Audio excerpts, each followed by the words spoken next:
Assalamualaikum warahmatullahi wabarakatuh. Bismillahirrahmanirrahim.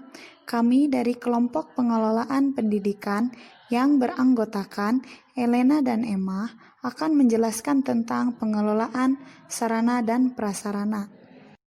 Sebelum lebih jauh, apa sih sarana dan prasarana itu? Nah, terbagi dalam dua kata, yaitu kata sarana dan kata prasarana. Yang pertama, sarana pendidikan. Sarana pendidikan adalah semua fasilitas yang diperlukan dalam proses belajar mengajar, baik yang bergerak maupun yang tidak bergerak, agar pencapaian tujuan pendidikan dan berjalan dengan lancar, teratur, efektif, dan efisien. Nah, yang kedua, prasarana pendidikan. Prasarana pendidikan adalah fasilitas yang secara tidak langsung menunjang jalannya proses pendidikan, seperti halaman, kebun, atau taman sekolah, jalan menuju sekolah, tata tertib sekolah, dan sebagainya. Nah, berikut ada beberapa prinsip-prinsip dasar pengelolaan sarana dan prasarana pendidikan. Yang pertama, prinsip pencapaian tujuan, kemudian prinsip administratif, prinsip efisiensi, prinsip kejelasan tanggung jawab, dan yang terakhir, prinsip kekohesifan.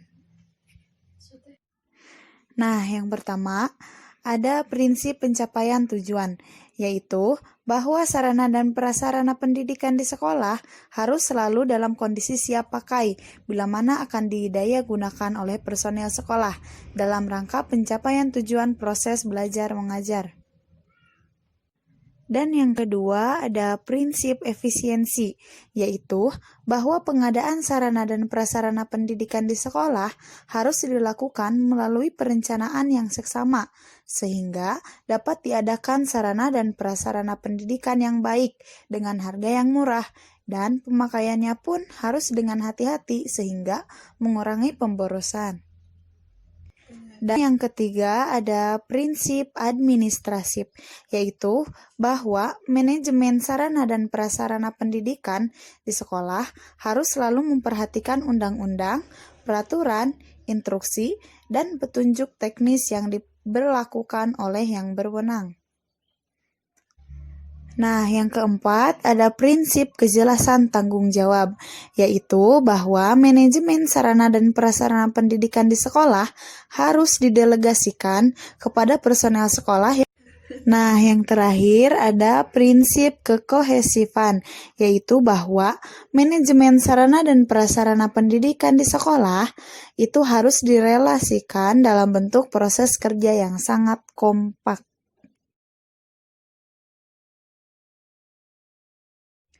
Nah, apa sih tujuan dan manfaat perencanaan sarana dan prasarana pendidikan di sekolah? Yang pertama itu untuk menghindari terjadinya kesalahan dan kegagalan yang tidak diinginkan dan untuk meningkatkan efektivitas dan efisiensi dalam pelaksanaannya.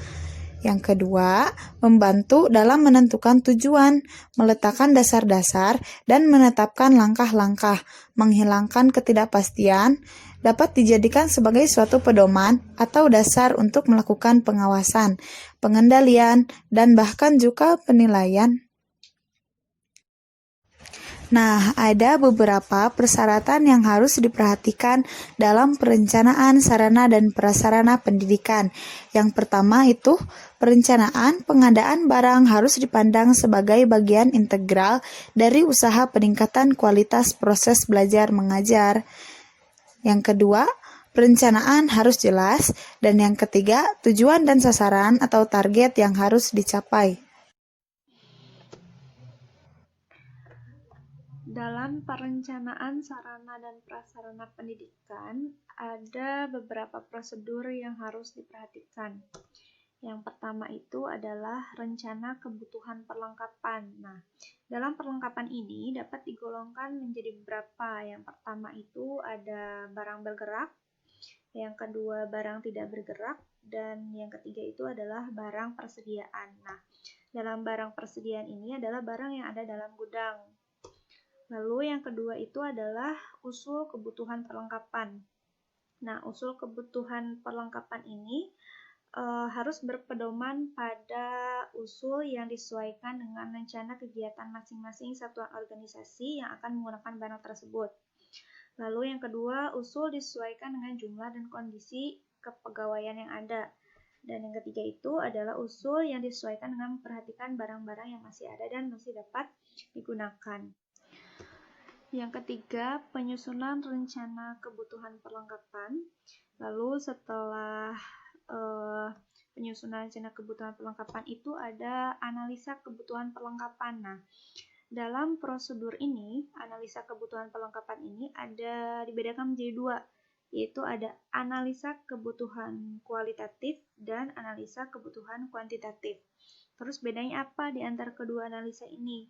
Kalau untuk kebutuhan kualitatif itu adalah pengelompokan tentang jenis kegiatan dalam suatu organisasi, seperti contohnya tipe, ukuran, mutu, dan harga.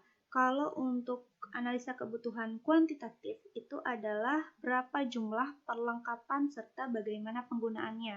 Nah, itu adalah perbedaan antara analisa kebutuhan kualitatif dan kuantitatif.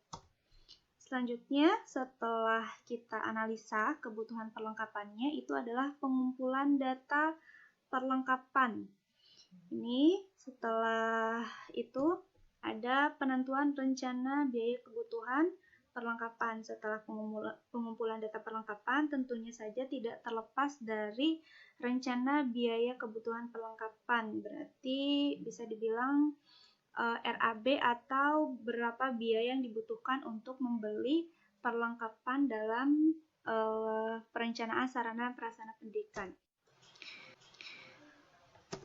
Prosedur yang terakhir dalam perencanaan sarana dan prasarana pendidikan itu ada penyusun skala prioritas. Nah, yang dimaksudkan dengan penyusunan skala prioritas ini adalah usaha-usaha dan tindakan-tindakan yang dilakukan oleh satuan kerja agar tersusun urutan macam barang sesuai dengan prioritas keperluannya.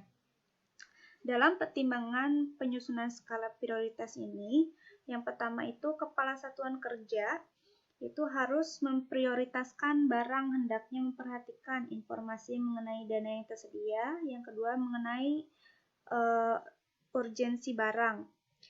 Dan yang selanjutnya, kepala satuan kerja dalam menyusun skala prioritas barang itu dapat memilih berdasarkan pertimbangan, yaitu berbagai macam barang. Meskipun kuantitas barang tidak tercapai, sedikit macam barang, tetapi kuantitas barang dapat tercapai dalam penyusunan skala prioritas ini. Ini ada sebagian contoh kecil sarana penunjang bagi satuan pendidikan. Yang pertama itu harus ada ruang penyimpanan alat olahraga. Yang kedua ruang BK, aula terbuka, dan kantin. Ini adalah contoh bagian kecil aja dari semua sarana prasarana penunjang pendidikan. Selanjutnya ada penghapusan sarana dan prasarana pendidikan. Nah, penghapusan sarana prasarana pendidikan ini adalah proses kegiatan yang bertujuan untuk mengeluarkan atau menghilangkan sarana dan prasarana dari daftar inventaris, karena sarana dan prasarana tersebut sudah tidak dianggap berfungsi sebagaimana yang diharapkan, terutama untuk kepentingan pelaksanaan pembelajaran di sekolah. Nah, dalam penghapusan sarana prasarana ini, selain untuk fungsi manajemen, ini juga demi efektivitas dan efisiensi kegiatan persekolahan. Nah, di sini ada beberapa poin penghapusan sarana dan prasarana. Tujuannya itu yang pertama, mencegah atau sekurang-kurangnya membatasi kerugian pemborosan biaya pemeliharaan sarana prasarananya. Yang kedua, meringankan beban kerja. Yang ketiga, membebaskan ruangan dari penumpukan barang-barang yang tidak dipergunakan. Dan yang terakhir, membebaskan barang dari tanggung jawab pengurusan kerja. Jadi dalam penghapusan sarana prasarana pendidikan itu sangat penting. Karena kalau tidak dikeluarkan atau dihapus sarana dan prasarana tersebut akan menumpuk dan akan mengganggu kegiatan pembelajaran di sekolah. Selanjutnya, dalam sarana dan prasarana, ketika ketika sarana prasarana itu akan dihapuskan dari daftar inventaris, ada beberapa syarat yang harus diperhatikan. Yang pertama, syaratnya barang tersebut itu harus sudah rusak atau sudah tua. Yang kedua, ketika barang itu sudah tidak dapat digunakan atau tidak terpakai lagi, otomatis akan menelan perbaikan, akan menelan biaya yang sangat besar. Itu akan membuat pemborosan. Yang ketiga, kegunaannya sebenarnya sudah tidak seimbang dengan perbaikannya. Terus yang keempat, tidak sesuai lagi dengan kebutuhan, penyusutan di luar kekuasaan pengurus barang. Terus barang yang berlebihan jika disimpan lebih lama akan bertambah rusak juga. Dan yang terakhir, dicuci, terbakar, musnah sebagai akibat bencana alam. Itu ada beberapa atau 7 syarat ketika kita akan menghapuskan sarana dan prasarana dalam satuan pendidikan.